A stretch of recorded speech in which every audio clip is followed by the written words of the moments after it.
My initial response to the racism down here was very much of a culture shock, I would say. Coming from Chicago, the northern parts of Chicago, racism wasn't as blunt or very aggressive as it is down here. It's very subtle, like yes, you have it, but it's more like passive aggressive, or we're not gonna give you this, or we're gonna deny you that. Like I said, I have experienced it in Chicago, but to a lesser degree or scale that I have in Carbondale. So when I came down here in 2017, it was a very big 180 for me, because coming from a place where it's super diverse to a place where it's majority Caucasians, it's very different, you know. And I remember having countless experiences on campus with my white counterparts, whether they were saying the N-word or just some type of slur or racial slur or whatever. And that was very aggravating, you know. And as a young person, I always thought that I could look up to the administration to be able to fix those things. They don't.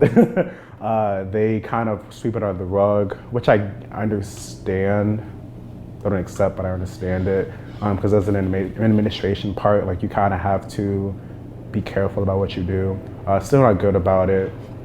But that was like kind of like my first, I guess, contact with the racism down in Carbondale, Southern Illinois region.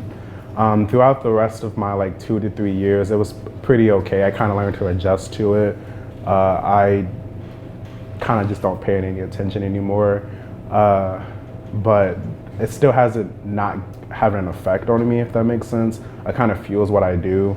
Makes me do what I do even more because I know that it's where it's needed. Let's see, the first one I can think of offhand, which may not seem a lot to a lot of people, but to me it kind of was like the principle of it all. I was just sitting right by the School of Medicine, just sitting outside studying, and this group of white people were just singing a song, you know, rapping, whatever, and the rap song ended up having an N-word in it, you know? And me being me, like, I'm just waiting to see, like, if they're gonna say the word. And ultimately they did. And I just was waiting to see again to see if anybody, if their white counterparts kind of checked them, and they didn't. So I was like, yeah, you know, like, hey guys, I just want to let you know, like, that's not really cool what you did, like saying the N-word when you're not a person of color or you're specifically black in the general instance is wrong. And then we're like, well, it's in the song, like, I don't get it, like, you know, I say it all the time, like, I don't really understand, like, it's just, if they didn't want us to say it, why did they insert it into the song, essentially? And I was like, well, it's not meant for you, you know, it's meant for our culture, for our people. And then they were like, well, you know, to the effect that, like, African-American culture is American culture, which to a degree I understand, but to a degree I kind of distant to that as well. Most of the story got in a huge argument. I didn't know what to do at that point in time. So like I said, I just went to the administration office and told them everything that I told you guys. And they said they would look into it. They were gonna like file a complaint, do the, you know, conduct or whatever they do. Never heard anything after that. Second time was just people just continuing to say slurs and stuff like that. Same exact instance, same exact thing, honestly. It unsettles me, honestly. Like, I know I'm not alone because, like, I've talked to a lot of other black people in the SIUC, and it's just a running theme, honestly. Whether it be in the dorms, I've had people tell me stories about like how campus police specifically targeted them, or just you know, people just saying their antics on campus. Like, I feel like it's an undercurrent thing that the administration is failing to talk about with their students. Maybe not so now because we have a new chancellor, but in the past years, it was a very taboo type conversation to have, and you can't really move forward as a campus or a community type base without actually having those tough conversations. I don't know if I have like a specific job title per se. I like to tell people that I feel that I'm like the middleman between the community and the government system. For what I do in my line of work or what I major in, it goes really into like the institutionalized political type system. So you have like the instrumentations within like your county courthouse or your civic center or your government system, city offices, and whatever it may be. And a lot of people don't understand that. And I feel that the only way you can make true change is by educating people. You know, if you don't know, well, here are the resources, do X, Y, and Z. And I ended up doing that. My first big thing was the George Floyd protest. Had over about, they say 800 people, I think it was more than 800 people, but on the safe side we'll see 800 people. I ended up uh, just creating that event out of just so much angst and so much anger. It was in response to the George Floyd protest of, unarmed black man was, choked, killed, however you want to spin it. And I remember watching the video that night, and I just felt despondent, honestly. As a lot of other African Americans, may feel during that time of period. And I just knew that I had to do something, and I understood that at the time. Actually, I was looking to see if there was anything that was happening in Carbondale, Southern Illinois region. Wasn't happening. And so I was like, well, I should probably just do it. Why am I looking for something when I can create something? And so that kind of little idea just spun into something big. I ended up having a congressional nominee, Raymond Lindsay, speak at the protest. I had Georgia De La Garza, who's I believe, a representative for Our Revolution, Bernie supporter, endorsement. I had, who else? Travis Washington, who had the Hands Up Act, who actually, I think it has 3 million signatures, a lot of signatures. Let's see, who else? I had Jerica Griffins, who is a MSW social work fellow and also a third-year law student here at SIUC. Also had a segment full of just black women, just giving how they voice their their emotions, essentially, because black women are always at the forefront of everything, and I always wanted to be able to give them a safe space to be able to do so without reprimand from cops or protesters or whoever. And that turned out pretty well. I do that. I speak on panel discussions as well. Right after that, I did it was a commemoration for Marsha P. Johnson, who was a transgender woman who was an activist, started the Stonewall riots, did part of actually co-founded the STARS program, which was a revolutionary program for transgender activists. We ended up having a discussion about what it means to be an LGBTQ member and to be an activist and how they intersect and how they correlate.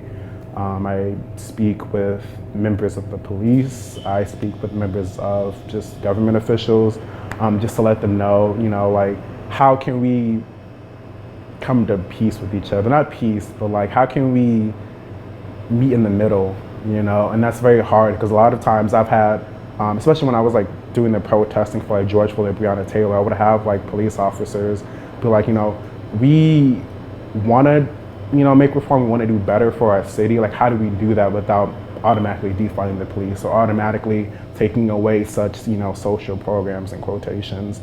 So I was able to help, talk to them about that. What are some ideas? Have a type of transparency between the community and, government officials. That's key. I would say there's no young age, there's no age that's too young for you to start making a change or a movement, I didn't think at the age of 21 when I did the first protest that I was gonna do the protest, I just knew that I saw a disconnect and I saw a need to make some type of change in our community, and I just went out to go do it, and that's all you really need sometimes. It's just a drive and intent and some motivation, I would say keep at it, keep getting educated.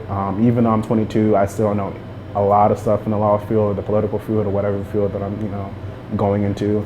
And that's okay, there's always room to learn and to grow, and I always tell people when they do educate people not to knock them down. So like I said, a lot of people don't know the same, type of information that we may thought it was basic for people to know, and that's okay because everyone learns at different periods of time. But just to make sure that you're coming from a place of just love and genuinely wanting to spread information, because that it can make change. You never know it can make change, but you hope that it can make change. But yeah, just keep being persistent and networking. Networking is key. You may feel like you could do it all by yourself. You can't. You're always going to need somebody to help you. Wonderful people who are good in their jobs and experts in their fields can always help you. And just keep pushing. I believe that Black people in general should become more educated. I'm not saying they aren't educated, but to become more into it when it comes to political ideologies and theories. I think we should be able to come together a bit more, organize a bit better. And once we do that, we could honestly like have anything. Honestly, like we've done it in the past, and I always like to tell people that like we've had like the Daniel Murrays and the black, elites and the Wall Streets and the people. We had our own businesses, we had our own neighborhoods and stuff like that. And that's because we were, we took knowledge and we created something with it. And we made it our own. Like we don't.